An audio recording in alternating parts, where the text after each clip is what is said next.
Bonsoir bien-aimés, bonsoir, j'espère que vous vous portez bien. Bonjour, ça dépend à l'heure à laquelle vous allez nous suivre. Nous allons prendre notre Bible dans le livre des psaumes. Nous allons lire le psaume 143. Et ça c'est notre texte de base. Le psaume 143, je vais commencer à partir du verset 8 jusqu'au verset 11. Je lis à la version du Sommeur. Dès le matin, annonce-moi ta bienveillance, car en toi que j'ai mis ma confiance, fais-moi connaître la voie que je dois suivre, car c'est vers toi que je me tourne. Délivre-moi, ô Éternel, de tous mes ennemis, car je me réfugie auprès de toi.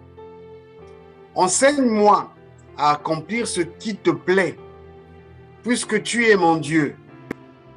Ton esprit qui est bon me conduira sur un sol aplani, puisque tu es ce que tu es.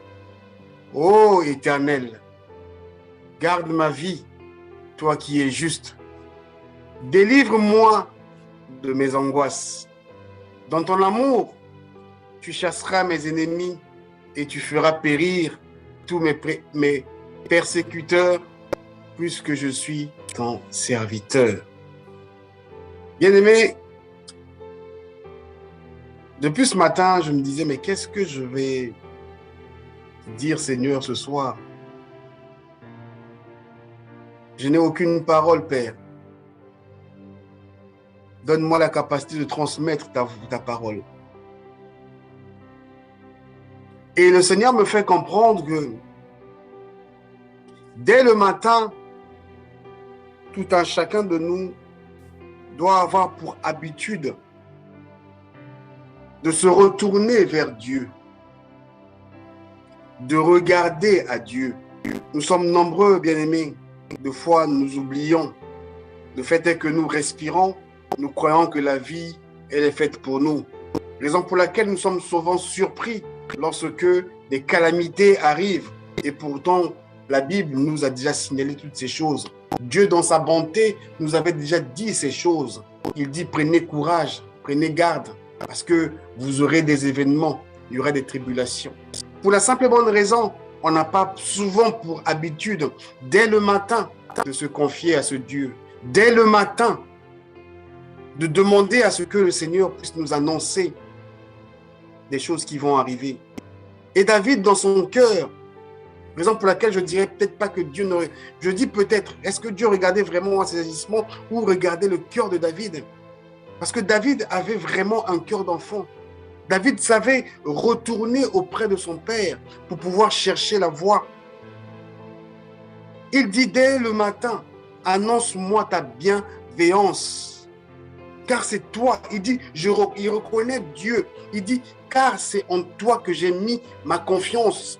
Je ne connais pas une autre personne parce que tu dis, voici je mets devant toi deux chemins, le bien et le mal. Et moi, David, ce soir je dirais, moi, Satel, toi qui m'écoutes, tu peux mettre ton nom. Tu dis, moi, j'ai mis ma confiance en toi. Ce matin, ce soir, aujourd'hui, Père, annonce-moi ta bienveillance. Bien-aimés, nous devons tous apprendre à développer une confiance inouïe, une confiance sans nom, une confiance qui n'a pas d'intérêt envers notre Dieu. Tel est le cri de notre Père. Et David savait le faire. Il dit, dès le matin, annonce-moi ta bienveillance. Annonce-moi ta bienveillance. Bien-aimés, la bienveillance, c'est une disposition d'esprit inclinant à la compréhension, à l'indulgence envers autrui. C'est ce que David demande. Disposition d'esprit inclinant à la compréhension, à l'indulgence envers autrui, envers moi ce soir, envers moi ce matin, envers moi, Esprit de Dieu. Père, annonce-moi ta bienveillance, annonce-moi ta compréhension. Fais-moi connaître la voie que je dois suivre, Parce que sans ignorer, bien-aimé, nous oublions facilement. Nous oublions vite, et surtout quand on a un petit billet qui traîne un peu de gauche à droite dans nos poches. Et lorsqu'on est joli de figure ou joli de corps, on oublie que nous sommes que des pèlerins sous la terre. Quand on a des petites avoirs de ce monde, des fois, même quand on va, je dirais, dans les assemblées, on oublie que demain, nous ne sommes que de passage. Nous sommes ici pour une mission. Or, David avait ce cœur repentant, de revenir en arrière. Il oublie ses titres, il oublie son statut en tant que roi. Il se dit, non, Père, annonce-moi ta bienveillance, ta compréhension, ton indulgence. Et fais-moi connaître la voie que je dois suivre. Car c'est envers toi que je me suis tourné. De tout ce que je fais, de tout ce que je suis, c'est vers toi que je me tourne. Pourquoi je me tourne vers toi? Car Dieu dit, je connais les projets que j'ai enfouis en toi. Donc je ne peux pas aller interroger une autre personne que toi. Bien-aimé, telle est la prière que tout un chacun de nous doit faire tous les jours de sa vie. Du moins durant le temps, le pèlerinage que nous avons ici sur cette terre. Je vous avais dit ici que nous sommes tous ici en mission. Et un homme de prière, un homme de Dieu doit toujours être en état de prière. Il ne va pas attendre mercredi soir pour se connecter, pour prier. Il ne doit pas attendre dimanche. Je parle d'homme de Dieu avec un grand H. Donc homme comme femme. Il ne doit pas attendre les temps que non. Aujourd'hui, on a prière à 10h, à 15h. Non, un homme de Dieu est en état perpétuel de prière. Le matin, à l'après-midi, à chaque heure. Mais il y a des moments clés où chacun doit faire un pas en arrière vers celui qui l'a envoyé. Reconnaître que non, la terre ne m'appartient. Peut-être là, sous cette chair, non. Parce que je suis de passage ici. Demain, je vais mourir. Le corps là repartira à la poussière. Et je dois revêtir un corps glorieux, un corps nouveau. Mais pour que je puisse revêtir cela, je dois regarder tout le temps à mon Dieu. J'avance, je fais un pas en arrière. Il dit, fais-moi connaître la voie que je dois suivre. Tous les jours, Seigneur, fais-moi connaître. La voie que je dois suivre, ce n'est pas la voie de mon entreprise. Ce n'est pas la voie de business que je peux gérer. Mais la voie que je dois suivre, c'est la voie que Dieu a établie pour moi. Bien-aimés, nous sommes nombreux à prendre des voies que Dieu ne nous a pas demandé de prendre. Pour simple bonne raison, nous ne consultons pas ce Dieu. Mais David avait ce cœur. Il dit à moi, Satel, aie ce cœur de vouloir toujours revenir vers moi. Lorsque tu te rentres dans un projet, de demander, est-ce que c'est la voie que je t'ai demandé de prendre? Car c'est vers toi que je me tourne. Je ne connais pas un autre Dieu. Et David dit, délivre-moi, ô Éternel, de mes ennemis. Bien-aimé, de la manière où j'ai considéré les ennemis, je ne sais pas, je peux le dire comme ça, je peux me permettre de le dire, que le Saint-Esprit est en train de me parler. Les ennemis, ce n'est pas seulement les gens qui vous attaquent d'abord, qui t'attaquent. Les premiers ennemis, ce sont tes pensées, ta manière de penser. Le premier ennemi, bien-aimé, ce n'est pas d'abord celui qui t'insulte, ce n'est pas celui qui veut te mettre des pots de banane, c'est d'abord ta pensée. Car la Bible dit, bien-aimé, le diable rôde. La Bible dit ceci. Je vais vous le lire dans le livre de 1 Pierre 5 au verset 8. Ne vous laissez pas distraire, soyez vigilants. Votre adversaire, le diable, rôde autour de vous comme un lion. On dit comme, il n'est pas un lion, comme un lion rugissant, qui cherche quelqu'un à dévorer. Mais le premier ennemi, c'est quoi? C'est qui? C'est d'abord ma pensée. Si j'ai des pensées de Dieu, l'ennemi peut chercher, il peut tourner autour, comme le lion là qui tourne, il tournera, il ne me trouvera pas. Mais si je n'ai pas la pensée de Dieu, si je ne me retourne pas vers ce Dieu comme David, qui dit, oh Père, Père, annonce-moi ta bienveillance. Comment est-ce que lui pourra nous délivrer de nos ennemis? Il dit, car je me réfugie en toi. Comment est-ce qu'on peut se réfugier auprès de Dieu? si on ne passe pas le temps dans la parole de Dieu? Comment est-ce qu'on peut se réfugier auprès de Dieu si on ne passe pas du temps dans sa présence? Nous sommes nombreux à entendre plein de choses avec les téléphones qui nous distraient en longueur de journée, avec l'Internet qui est encore venu nous engloutir. Très peu de personnes se disciplinent pour pouvoir entendre la voix de Dieu. Et pourtant, le FM de Dieu est ouvert. Combien parmi nous passe du temps à se dire, oh Père, dès ce matin, annonce-moi ta bienveillance. Dès ce matin, écoute les cris de mon cœur. Dès ce matin, enseigne-moi le chemin que je dois prendre. Nous sommes nombreux à courir là où il y a la bénédiction. Nous sommes nombreux à courir là où on parle des miracles. Je ne suis pas contre les miracles, bien-aimés. Je ne suis pas contre ces choses parce que la Bible me dit, peut-être que tu n'as pas lu ça, voici des miracles qui accompagneront. Je n'ai pas besoin de chercher cela. Voici des miracles qui accompagneront ceux qui vous êtes des érudits de la parole de Dieu, bien-aimés. Je viens ce soir te dire, comme David, aie ce cœur repentant, savoir se lever et dire à Dieu, annonce-moi ta bienveillance. Enseigne-moi la voie. Qu'est-ce que je dois faire aujourd'hui? Qu'est-ce que je dois dire aujourd'hui? Car tu me dis que je dois chercher premièrement le royaume de Dieu et non chercher premièrement le travail terrestre. Je ne suis pas contre le travail, mais il faut voir quelles sont les motivations de ton cœur. Quelle est la motivation qui prime dans ton cœur? David était roi, mais dans son rang, il dit, dès le matin, annonce-moi ta bienveillance. Car c'est en toi que j'ai mis ma confiance. Est-ce que nous sommes nombreux à le dire? Ou nous attendons? Nous mettons même les gens à défi. Nous défions les gens. Dieu m'a béni. Dieu m'a béni parce que je suis marié. Dieu m'a béni, voici j'ai un travail. Dieu m'a béni, j'ai construit une maison. Dieu m'a béni, j'ai une voiture. On a signifié Dieu dans des choses. Mais personne n'apprend à dire, apprends-moi à connaître mes voies. Apprends-moi à connaître la voie que tu... La destinée, il dit, fais-moi connaître la voie que je dois suivre. Car c'est vers toi que je me tourne, pardon. Délivre-moi, ô Éternel, de mes ennemis. Bien-aimé, ce que je te dis là, c'est comme ça que ça m'est arrivé dans ma tête. Le premier ennemi, ta pensée, ta façon de penser. Le premier ennemi, le téléphone avec quoi tu as entre tes mains. Le premier ennemi, les sites que toi tu vas souvent rencontrer. Le premier ennemi, les cachotteries que toi tu fais. Le premier ennemi, c'est d'abord toi-même. Parce que celui qui se réfugie auprès de l'Éternel,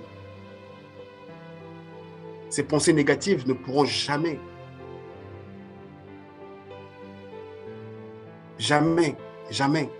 profiler sa pensée. Et par la suite, il dit quoi? Enseigne-moi à accomplir ce qui te plaît. Enseigne-moi à accomplir ce qui te plaît. Pas ce qui me plaît, parce que ta volonté n'est pas la mienne, parce que tes voies ne sont pas mes voies. Comme c'est toi qui es mon créateur, apprends-moi, enseigne-moi, Seigneur. Dès le matin, enseigne-moi. Voici la prière que chacun doit faire. Voici la prière que chacun doit élever. Tous les matins, Seigneur, annonce-moi ta bienveillance. Enseigne-moi à accomplir ce qui te plaît. Puisque tu es mon Dieu, ton esprit qui est bon me conduira sur le sol aplani. Il n'y aura pas de dodanes, il n'y aura pas de bosses. Le sol est aplani. Nous devons tous apprendre à faire confiance en Dieu, bien-aimé.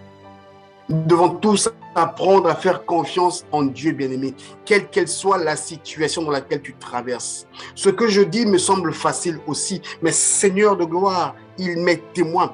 Apprenons tous à faire confiance en Dieu.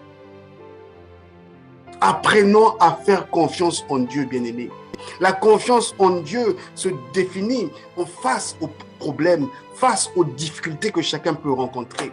Bien-aimé, tu peux dire que je suis quelqu'un de patient, mais il faut qu'on te teste. Il faut qu'on mette une situation d'impatience face à toi pour savoir si tu es patient ou pas. Il faut qu'on te teste. Nous devons tous apprendre à faire confiance en Dieu. David, dans son temps, il faisait confiance à son Dieu. Raison pour laquelle, lorsqu'il partait même au combat, il demandait au Père, dois-je y aller? Le Seigneur dit, oui, tu peux y aller. Dois-je y aller? Le Seigneur dit, non, tu ne peux pas y aller. Parce qu'il savait, c'est en toi que je mets ma confiance. Dès le matin, le soir avant de se coucher, de redire merci. Merci pour la route que tu m'as enseignée. Merci pour les personnes que tu as envoyées sur ma route. Merci, Seigneur de gloire. Et ces choses viendront. Les miracles viendront. La guérison viendra. Toutes ces choses t'accompagnent. Toutes ces choses est ton partage à condition que tu fasses de l'Éternel tes délices, que tu mettes ta confiance. C'est quoi faire confiance à quelqu'un? La confiance est un sentiment de quelqu'un qui se fie entièrement à quelqu'un d'autre. Dieu dit, je fais confiance en toi. Sentiment de quelqu'un qui se fie entièrement, pas à moitié, entièrement à quelqu'un d'autre. Si David était un homme de la même nature que toi et moi, à combien plus forte raison toi et moi? À combien plus forte raison toi et moi? Je te le dis toujours lorsque je prends ma parole, lorsque je prends la parole, excusez-moi, c'est d'abord pour moi que ça concerne. Si ça peut t'intéresser, gloire à Dieu. Nous devons tous apprendre à faire confiance en Dieu, bien-aimé. Nous devons apprendre à faire confiance en Dieu, car c'est lui, il n'y a que lui qui connaît les chantiers, il n'y a que lui qui connaît toutes choses. Il dit, ton esprit qui est bon, on parle de la bonté de Dieu, me conduira au sol aplani. Sur ce sol-là, il n'y aura pas des bosses, il n'y aura pas des pots de banane, il n'y aura pas... Donc, ça sera tellement clean. Pourquoi? Parce que j'ai su mettre ma confiance en toi. Parce que j'ai su revenir en arrière. Parce que dès le matin, je te demande, Père, de m'annoncer ta bienveillance. Puisque tu es Dieu, ô Éternel, garde ma vie. Personne sur la terre peut garder ta vie. Même pas mon père qui n'est plus au monde aujourd'hui. Même pas ma mère qui vit encore, elle ne peut pas garder ma vie. J'ai des enfants que je ne peux pas garder leur vie. C'est Dieu qui garde toutes choses. C'est Dieu qui garde la vie de quiconque. Car il est juste. Il est juste, bien-aimé. Voici la prière que nous devons faire tous les jours. Que Dieu puisse nous délivrer de nos angoisses. Nos cœurs sont remplis de la convoitise. Nos cœurs sont remplis des mauvaises choses. Nos cœurs sont remplis des pensées de possession. Mais que Dieu puisse nous délivrer de toutes ces pensées. Père, dans ton amour, chasse toutes ces choses ce soir. Chasse toutes ces choses ce soir. Bien-aimé, Dieu est bon. Dieu est bon, à condition que nous devons rester sur son chemin. Je veux te partager encore un autre passage pour te montrer la bonté de Dieu et qu'aujourd'hui, Dieu n'est plus au point de forcer l'homme. Hier, Dieu a forcé l'homme. Nous allons lire dans Genèse 6. Je vais commencer au verset 1. Genèse 6, au verset 1 jusqu'au verset 3. Je lis à la version du Semeur. Quand les hommes commencèrent à se multiplier sur la terre et qu'ils eurent des filles, les fils de Dieu virent que les filles des hommes étaient belles. Ils prirent pour femme celles qui choisirent parmi elles. Alors, la partie qui m'intéresse. Alors l'Éternel dit, mon esprit ne va plus lutter. Dieu il dit, mon esprit ne va plus lutter. Hier, Dieu luttait indéfiniment avec les hommes à cause de leurs fautes. Hier, Dieu luttait. Ce sont des êtres dominés par leur faiblesse. Je leur donne encore 120 ans à vivre. Que chacun puisse faire un choix. Mon choix ce matin, Seigneur. Je viens devant toi et devant ton trône te demander de m'annoncer ta bonté, ta bienveillance, Père. Car si toi tu ne remplis pas mon cœur, personne ne pourra remplir mon cœur. Bien-aimés, nous sommes remplis des mauvaises pensées. Nous sommes des concurrents sur du fumée, de la fumée, excusez-moi. Parce que demain, tout ce que nous courons derrière après là, va disparaître. Les maisons, les voitures, tout va disparaître. Nous devons avoir la pensée, toujours, d'être comme des enfants.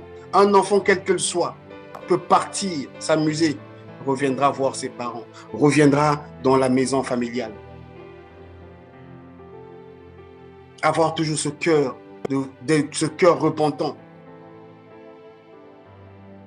Comme il est écrit dans le livre de Joël 2, au verset 12, le Seigneur dit, mais encore, mais maintenant encore, l'Éternel le déclare. Revenez donc à moi. Revenez de tout votre cœur, avec le jeûne, avec les larmes et des lamentations. Revenez. On ne peut pas partir indéfiniment. On ne peut pas partir sans faire des pas en arrière. Bien-aimé, dès le matin, quelle est ton attitude? Quel est ton comportement? Dès le matin, est-ce que c'est le Seigneur que tu dis d'abord bonjour? Est-ce que c'est d'abord à Dieu que tu communiques ta voix? Ou c'est à ton mari ou à ta femme? Je ne dis pas que c'est mauvais, mais ou bien le couple, dès le matin, communiez d'abord avec votre Dieu et par la suite, continuez votre journée. Raison pour laquelle Job a été réprimandé. On lui a dit, depuis que tu es là, tu as déjà commandé au matin, tu as déjà parlé à la situation, tu as déjà dit un mot, tu as déjà commandé à quelque chose. Parce que hier, lorsque Job avait son argent, Job était super riche, c'est vrai qu'il craignait le Seigneur. Mais sa richesse était devenue, je ne sais pas, comme quelque chose de normal. Où le matin, il peut se réveiller sans croire en que non, pas sans croire, mais il se disait que c'est normal pour moi, je dois me réveiller, je dois me rendormir. Mais est-ce que tu as déjà parlé à ta situation? Mais comment est-ce que tu vas parler à ta situation si celui qui t'a créé, tu ne lui communiques pas ta pensée, tu ne lui transmets pas des salutations, tu ne lui dis pas de te dire ce que tu dois faire dans la journée, bien-aimé. C'est pour cela que j'ai souvent pour habitude de dire, je ne suis pas partisan des miracles. Je ne suis pas partisan des programmes où on dit soirée de miracles et de guérison. Je ne suis pas partisan de ces choses parce que ma Bible dit, voici des miracles qui accompagneront ceux qui auront cru. Si tu crois en Dieu, ces miracles vont forcément t'accompagner. Ces miracles feront partie intégrante de ta vie. Dès le matin, annonce-moi ta bienveillance, Seigneur. Dès le matin, car c'est en toi que je me confie. Dès le matin, car c'est en toi. Si j'existe sur cette terre, c'est grâce à toi. C'est vrai que je suis venu du corps de ma mère. Ça n'était qu'une personne utilisée. Car la mission, la moisson est grande. Et ma mission, c'est d'accomplir la parole de Dieu. Ma mission, c'est de gagner les âmes pour le Seigneur. Bien-aimés, ayons tous l'attitude des enfants. Raison pour laquelle Dieu déclare pour David l'homme selon son cœur. Parce que David avait ce cœur. Il savait revenir en arrière. Il savait que oui, je suis roi. Mais ce côté-là, le positionnement que j'ai là, je dois ça à quelqu'un. Et que je ne peux pas vivre pour vivre. À chaque fois, il dit à son Dieu ce qu'il pense. Parce qu'il reconnaît que sans ce Dieu, il n'est nul. Il est nul. Il ne peut rien. Mais nous sommes nombreux à être vantards. Et surtout quand on a un peu d'argent. Lorsqu'on est un peu joli, on oublie qu'il est là. Il est avec nous. Il est au milieu de nous. On oublie que ce sang parle plus que le sang d'Abel. Dès le matin, annonce-moi ta bienveillance, Père. Que chacun puisse crier ainsi. Dès le matin, accorde-moi ton indulgence, Papa. Pourquoi? Parce qu'il savait qu'il n'était pas digne. Parce qu'il savait qu'il était un homme pécheur. Parce qu'il savait que si je lâche ta main, je vais me retrouver de l'autre côté. Parce qu'il savait qu'il ne s'arrêtait pas seulement à la lettre. Il voulait vraiment vivre la parole de Dieu. Il ne s'arrêtait pas à ce que Moïse avait dit. Mais il voulait aller au plus profond et que la relation, que l'intimité puisse demeurer. Dès le matin, annonce-moi ton indulgence. Car c'est en toi que j'ai mis la confiance. car c'est sur toi. Oui, j'ai choisi le chemin que tu as déclaré. Tu as dit, je mets devant toi deux chemins. Oui, j'ai choisi le chemin de la vie parce que tu m'as conseillé de prendre le chemin de la vie et j'ai accepté le chemin de cette vie. Mais ce n'est pas simple. Dès le matin, annonce-moi ton indulgence. Et que mes mauvaises pensées s'éloignent de moi, de ma personne. Les mauvaises pensées s'éloignent de ma personne. Les mauvaises pensées s'éloignent de la vie de mon frère, de la vie de ma soeur. Mais la condition, elle est une. Elle est une, elle n'est pas négociable. Tu dois toujours demeurer dans la présence de Dieu. Tu dois toujours demeurer dans la présence de Dieu. Bien-aimé, il faut faire comme Marie. Marie, il est écrit dans le livre de Luc 10 au verset 42, il n'y en a qu'une seule qui soit vraiment nécessaire. Marie a choisi la meilleure part et personne ne la lui enlèvera. Pourquoi? Parce que Marie était assise au pied du maître pour être enseignée. Marie dit, je n'ai pas à lui faire à manger, je ne veux pas me tracasser pour... Non, moi j'ai envie de l'écouter, j'ai envie qu'il m'enseigne. Et c'était les propos de David aussi. David a dit, enseigne-moi à accomplir ce qui te plaît. Enseigne-moi. Enseigne-moi car je sais que le miracle viendra. Tu ne pourras pas demeurer, la maladie ne pourra pas demeurer là où tu vis. Là où le Seigneur demeure, il n'y a point de maladie. Bien-aimé, la maladie ne pourra pas subsister ni résister. Parce que tu m'annonces ta parole, parce que tu m'apprends comme un enfant. Un enfant croit à tout. Tu peux dire à ton enfant de 5 ans que je vais t'acheter un Boeing 795, je ne sais pas, il va croire, il dira oui, mon père m'a dit qu'il va m'acheter ça. Comme un enfant, tel est le cœur que David avait. Et tel est le cœur que je te réclame ce soir, Père. Bien-aimés, nous devons tous revenir au pied du Maître. Nous devons tous revenir au pied du Maître. Tout le monde, je dis bien tout le monde, moi le premier, nous devons tous, je dis tous, revenir au pied du Maître. Le monde va tellement mal et je suis bien conscient de ce que Dieu avait déjà annoncé. Mais la bonne nouvelle est que il nous donne encore la possibilité de revenir vers lui. Comme Marie, nous devons tous choisir la bonne part, la bonne place. Dès le matin, afin qu'il nous annonce son indulgence, afin qu'il nous accorde en fait sa bonté, afin qu'il nous accorde sa bénignité, afin qu'il nous accorde sa cordialité, bien-aimé, afin qu'il nous donne sa faveur, sa gentillesse, sa sympathie. Bien-aimé, il n'y a pas plus beau que de demeurer dans la présence de Dieu. Il te donne la parole, il te donne les éléments. Face à la difficulté, il te donne les réactions. Il doit nous enseigner et nous devons être malléables pour être enseignés. Je ne connais rien, je ne peux pas prendre ma connaissance et transporter ça partout.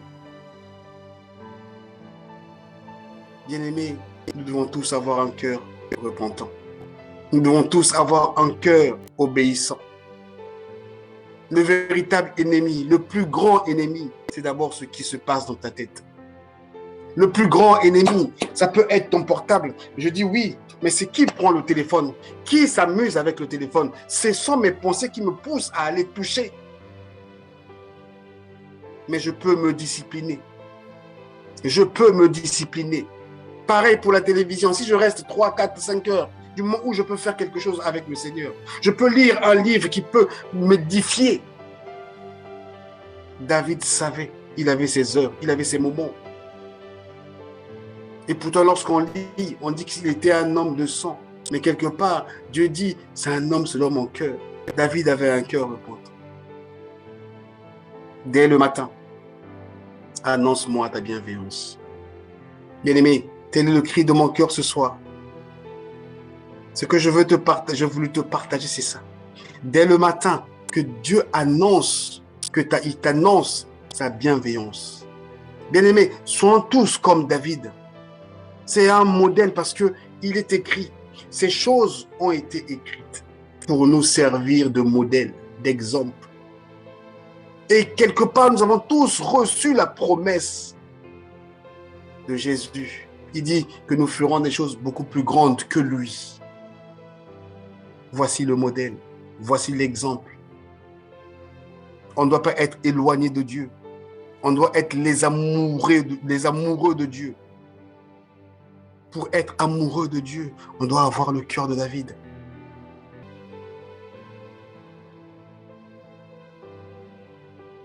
On doit faire confiance en Dieu. Mets ta confiance en Dieu. Mets ton dévolu, même malgré les situations que tu vis. Je ne connais pas tes situations, tu ne connais pas mes situations.